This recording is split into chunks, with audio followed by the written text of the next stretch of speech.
Hey everybody, welcome to this week's Star Report. This is Jason, and this week is intense. Maybe last week was intense too. So yeah, this week is 4/27, so April the 27th, in 7 days from now, which is, I don't know, May the 4th. May the 4th be with you. Awesome. So this energy will bring us to May the 4th, which hopefully we're going to embrace all of this energy and use the force to get to May the 4th. Let's see. Let's start with the solar weather. We just this morning began being hit by the last coronal hole, which is that little dark spot. If you ever look at solar weather and see the sun spinning around, there's dark spots. Those are coronal holes. And so those give us a stream of energy, and those sort of cause the planet's electromagnetism to sort of buckle and squish. That just hit. This past didn't have any Earth-facing solar flares, so you might have gotten some relief from your heart palpitation.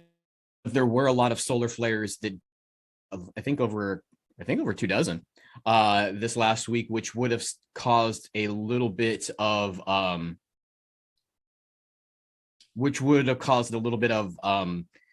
heart palpitations, brain fog, as I thought about brain fog.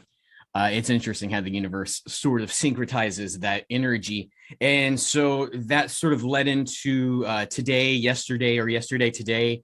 begins the 2-week shadow to Mercury retrograde. So Mercury retrograde, Mercury going backwards, really starts to put us into our past, our relationships especially, and just sort of causes us to address issues that we haven't done before.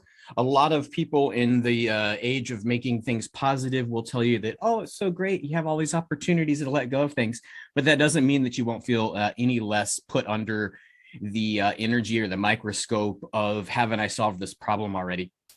And so that started yesterday this evening, this morning. And so for 2 weeks is what they call a pre-shadow of this Mercury retrograde. And so those energies of old relationships coming back up to be addressed, whether that be family or romantic. And just a heads up for those of you who may have solved all of your issues, which is, all of us, right?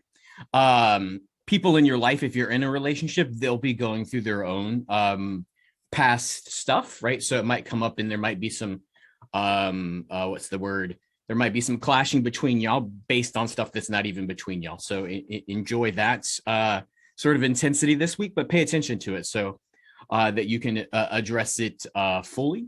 Then sort of today, tomorrow, totally fine. And then Friday into Saturday, Pluto goes retrograde. So for the last 12 weeks, we haven't had anything go retrograde, and now we're 2 weeks pre-shadow of Pluto or of Mercury. And then on, I believe, Friday, Saturday, we have Pluto going retrograde. And so Pluto is the destroyer, right? And so you have a whole lot of endings or the ability to reconstruct, or if you're reading the tarot, this will be a tower card for you, where you have this opportunity, or where things will start to feel like they're collapsing, and it's going to be a chance to let that stuff collapsing and move on into the future, right? So you've got the Mercury retrograde shadow, and you get the Pluto retrograde.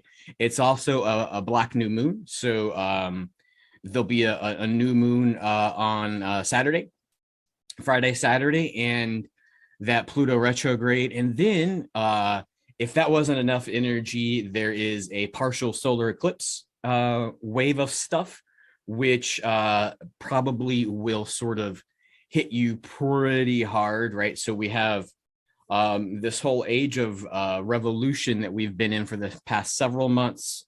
We've had the solar, the sun sort of erupting, not erratically, but continuously over the last couple of weeks. We've gotten a little bit of a reprieve from that hitting us directly, but that shock for those of us who are pay attention to solar energy has still kept us in a little bit of a brain fog and a little bit of heaviness. And so we are moving into this constriction where it all finally sort of collapses, right? If you think you've been holding it together over the last several weeks, this energy really is permission or opportunity to go ahead and let it all fall down, and sort of look at the cards on the floor and sort of see what it is you want to reconstruct as we move into the weekend. And then that weekend, like I said, Pluto goes retrograde. It's been 3 months since we've had a retrograde fully. That Mercury retrograde energy is going to intensify that Pluto, right? So Pluto's the destroyer, and I believe it's in Capricorn. So that Capricorn is usually, it's been there every time we've gone Pluto retrograde, which is about once a year. It's been there since 2008, 2009. So this opportunity really is sort of around self-identity. If you want to start a new business, if you want to start a new direction in your business, this Pluto retrograde, this destroyer, is sort of that opportunity to have a sort of a clean slate or a cleaned off palette to continue to build on something, right? And so that'll be hitting Friday, Saturday.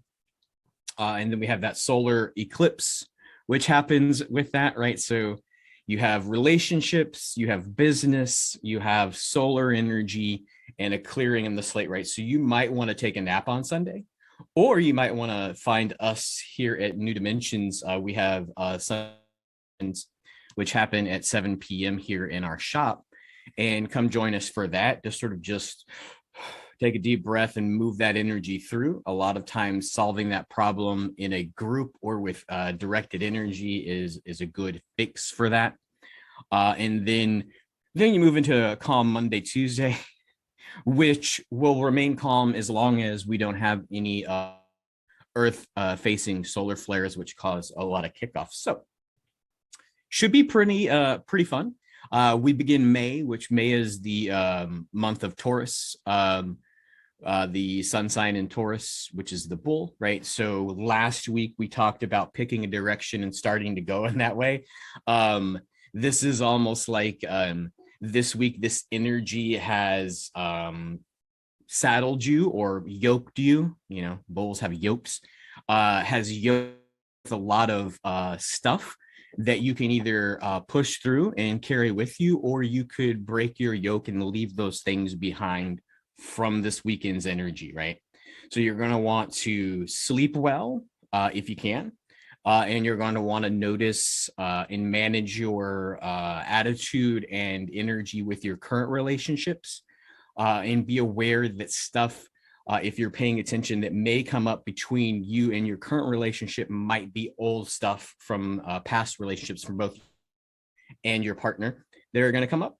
And then Pluto returns to destroy all of that oldness or allow you to let it go. And then we have the solar eclipse and the new moon, right? So a whole new clean slate. If you wanted to add some ceremony to your weekend, probably a bonfire Saturday evening would be good, so that you could cast in all of the things you want to let go into the fire and let that burn. That would be a good ritual to attend to. And then that way, when you wake up on Sunday, if your regular practice is to go to religious services or just have a day amongst you and family, then you could sort of have that clean slate, having let all that stuff go that's been bubbling up over the last week, and then start your week pretty awesome and pretty new. I hope that that energy finds you well, and that with your eyes open in this report, you can sort of see things for what they are and realize that it's intense for everybody.